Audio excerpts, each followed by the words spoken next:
부모가 비평을 잘하면 자녀들은 부정적인 성적을 닮아간다. 또 악의와 오기야찬 부모의 모습을 자주 보며 자란 자녀는 난폭한 성품을 띈다는 것입니다. 그러나 자주 격려를 받으며 성장하는 자녀들은 아주 자신감이 넘치고 은혜가 넘치죠. 칭찬을 받으며 자란 자녀는 감사할 줄 아는 성품을 배운다는 것입니다. 고로 자녀는 부모가 하는 대로 닮게 마련입니다. 부모는 아이들에게 좋은 본을 보여주려고 노력을 해야 됩니다. 가정을 포근하고 따뜻한 사랑의 보금자리로 우리가 가꾸어 가는 것입니다. 항상 의지하고 싶은 따뜻한 곳이 가정이어야 하는 것이죠. 오늘 본문에서 보니까 자녀들아 주 안에서 너희 부모에게 순종하라 하신 말씀 1절 말씀은 참 성경의 원리에 근거한 내용입니다. 부모에게 순종하는 것이 복을 받는 길이기 때문인 것입니다. 우리가 왜 예수님 믿고 설교를 듣고 성경 공부를 합니까? 솔직하게 말하면 표현을 하면 이 땅에서 그리고 하늘나라에서 우리가 정말 복을 받기 위해서 아니겠습니까? 결국 나 자신을 위해서 예수를 믿게 되는 것이죠. 남을 위해서 예수 믿습니까? 그렇다면은 복 받는 비결을 알려주는 말씀은 정말 아주 우리가 새겨 듣고 아주 귀중한 말씀으로 가슴팍에 새기길 바랍니다. 이 말씀이 옳은 것은 하나님이 그렇게 정했기 때문인 것입니다. 사람이 정한 것이 아니에요. 우리 하나님께서 정하셨어요. 부모에게 순종하는 자녀에게 복을 내리시다는 것이 하나님의 대원칙인 것입니다. 이것이 복을 받는 전제 조건이므로 복을 받고 싶다면 반드시 실천을 해야 됩니다. 그러나 마지막 때가 되면 부모를 거역한다는 말씀이 있어요. 성경에. 지금이 그런 시대가 아닌가 저는 봅니다. 자녀들이 장성해서 결혼하여 아이를 낳으면 그래도 부모가 될 수 있습니다. 결국 우리는 누구나 다 자녀이면서 부모가 되는 것이죠. 그래서 이 말씀을 피할 수 없는 우리의 고민이 되는 것입니다. 또한 부모님의 가르침 중에 옳지 않은 것도 있기에 더 고민할 수밖에 없어요. 뭐 부모들이라고 해서 다 옳게 가르칩니까? 자녀를 교육할 때 이런 부분을 우리가 고려하게 되는 것이죠. 주변의 주 안에서라는 뜻의 의미를 우리 이해하는 것이 아주 중요합니다. 주 안에서라는 말은 첫째는 넓은 의미로서는 이것이 하나님의 명령이 이 세상 모든 자녀는 부모에게 순종해야 한다는 그렇게 해석할 수가 있는 것입니다. 그래서 이 땅에 예수를 믿든 안 믿든 간에 이 세상 모든 자녀들은 부모에게 순종을 해야 되는 것이죠.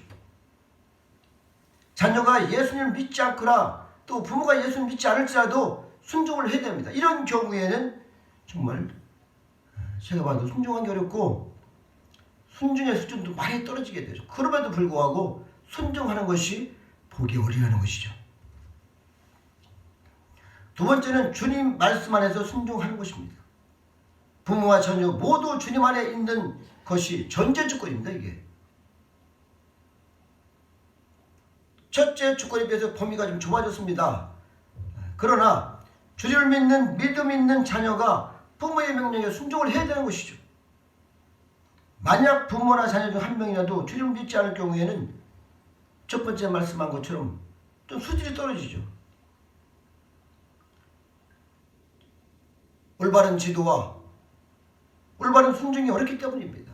완전한 순종이 되지 않는 것이죠. 여러분, 순종이 그냥 되는 것입니까? 그러나 저는 어려서부터 저희 시대에는 부모님 말씀을 떨어지면은 어기는 것이 없었어요. 다 그대로 해야 되는 것이고, 선생님 말씀이 떨어지면 그대로 해야 되는 것이고, 선배 말도 아주 귀중히 여기고 그렇게 살아왔습니다. 그러나 벌써 세월이 몇십 년이 훌떡 지나가다 보니까 지금 세대랑은 너무 차이가 나는 거예요. 세 번째로는 부모와 자녀 모두 주님을 믿어야 한다는 조건에서 한 발 더 나아가 아버지나 어머니가 명령한 그 것이 주님의 뜻과 일치할 때에 비로소 자녀가 순종하라는 것입니다. 이것이 가장 깊은 말씀이죠. 가장 좁은 의미입니다. 만약 하나님의 뜻과 원하는 명령을 냈을 경우에는 순종할 수 없다는 상당한 수준이 있는 내용이죠. 이거는 부모나 자녀나 정말 예수 그리스도 안에서 말씀 안에서 깊은 묵상을 하면서 우리가 이 말씀을 상고할 때에 아주 깊은 말씀입니다. 모든 사람이 이 세 단계 안에 포함이 되는 것이죠. 단순히 부모니까 순종하는 경우, 예수를 믿는 사람으로서 순종하는 경우, 또 주님의 뜻이니 순종하는 경우입니다. 여러분은 어디에 있습니까? 가장 높은 단계는 하나님의 뜻이 아니라면 부모님의 말에 순종하지 않아도 된다는 것이죠. 1절에서 말씀하신 뜻은 3단계입니다. 부모에게 순종하라는 말씀은 바울이 에베소 교회에게 한 것이죠. 성경을 연구할 때 본문이 말하는 대상이 누구인지를 우리가 꼭 살펴봐야 되는데, 성경의 모든 말씀은 모든 인류에게 적용 가능하지만은 특히 이 편지를 읽는 사람의 전제 조건이 교회의 성도이고, 더 나아가서는 5장 18절 말씀 보면은 성령으로 충만한 사람이라는 것입니다. 다시 말씀드리면 성령에 충만하지 못하면 이 말씀을 지킬 수가 없는 것이죠. 또한 5장 21절 보면은 피차 복종하는 말씀에 순종하는 자입니다. 피차 복종할 줄 알아야 되는 것이죠. 성령에 충만하고 피차 복종하는 성도가 오늘 본문의 6장 1절의 말씀에 부모에게 순종이 가능하다는 것입니다. 그래서 우리가 성령의 날마다 은혜를 구하고 피차 복종할 수 있는 하나님 말씀을 붙들고 어떤 일이 있어도 하나님의 말씀에 순종하는 저 여러분 되시기를 축복합니다. 5장에서 부부관계는 속사람의 만남이라고 하면서 사람은 누구나 다 속사람이 있고 그 속사람은 하나님의 질투를 받는다는 전제로 볼 때에 6장 1절 말씀도 오늘 말씀도 본문의 말씀도 속사람에게 하는 권고의 의미가 아주 큰 것이죠. 육신의 아버지는 하늘 아버지의 계획하신 내용을 모르기 때문에 자녀를 잘못 지도하여 자녀가 부모와 갈등할 수 있습니다. 그래서 부모는 자녀의 인생에 대해서 기도하지 않았다면 지도하고 명령하고 그렇게 하지 말아야 할 것입니다. 주 안에서라는 말은 세 가지 해석이 있지만은 가장 높은 단계의 수준은 바로 말씀을 가지고 믿음을 가지고 성령에 충만한 자가 말씀하고 지도할 때 따르는 것이죠. 주 안에서 부모에게 순종하는 것은 주님의 명령과 법도와 충돌하지 않는 범위에서 순종하는 것이다. 이렇게 말씀을 또 하고 있어요. 존 스토트라는 것은 이렇게 추석에 말씀을 하고 있습니다. 2절에서 아버지 어머니를 공경하는 것이 약속에 있는 첫 계명이라고 말씀합니다. 모세에게 주신 10계명 중 1계명에서 4계명은 바로 하나님에 대한 계명이고 5계명부터 10계명까지는 사람에 대한 계명입니다. 우리는 그거 잘 알고 있죠. 그 사람에 대한 첫 번째 계명이 오늘 본문의 5계명인 것이죠. 10계명은 출애굽기 10장에서 가르쳐 주시지만은 그 1400년이 지난 이 바울도 변함없이 강조하고 있는 것입니다. 10계명은 하나님이 직접 명령하신 것이죠. 돌판에 써주셨잖아요. 하나님은 나는 너희 중에 행하여 너희 하나님이 되고 너희는 내 백성이 될 것이라고 약속하신 후 사람이 지켜야 첫 계명으로 부모에게 순종하라는 것입니다. 3절을 보면은 부모에게 순종하는 자에게 이로써 내가 잘 되고 땅에서 장수하리라 이렇게 약속을 하고 계십니다.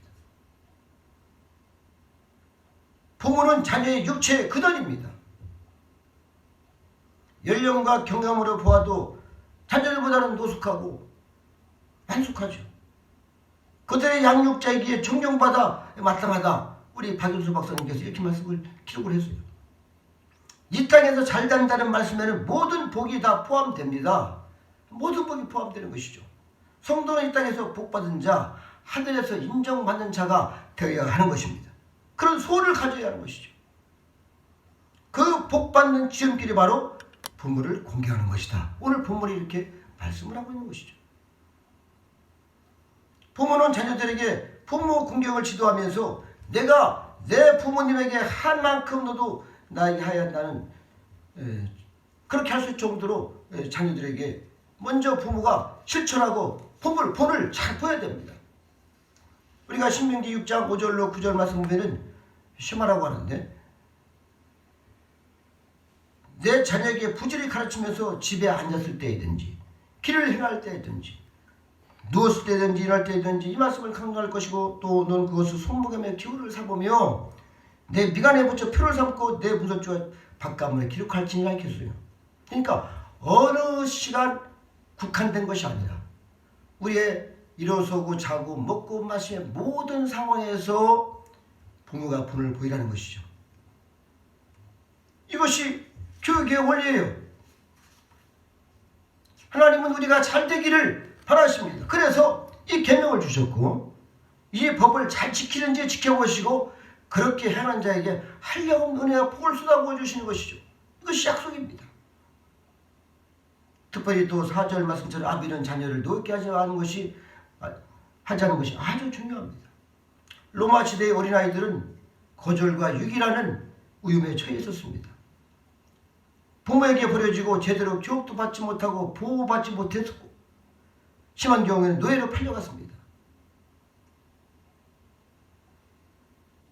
이런 시대의 바울은 성도들에게 자녀를 진리의 말씀으로 가르치고 보호할 것을 신중한 자세로 가르치고 있는 것입니다.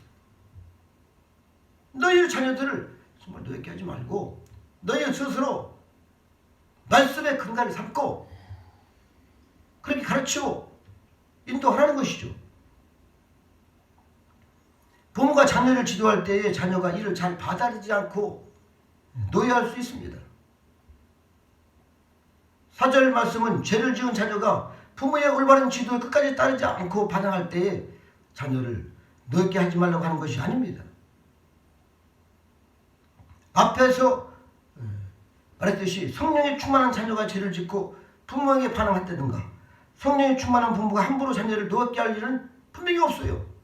그러니까 우리가 먼저 성령에 충만하고 은혜가 충만하기를 기도를 해야 되는 것이고 주님을 기다려야 되는 것이고 말씀의 훈계를 받아야 되는 것이고 이 모든 것이 합해서 하나님께서는 한없는 은혜를 부어주셔서 순종하라 이렇게 말씀 안 해도 저절로 순종해야 되는 것이고 공경하라 안 해도 저절로 공경을 하는 것입니다.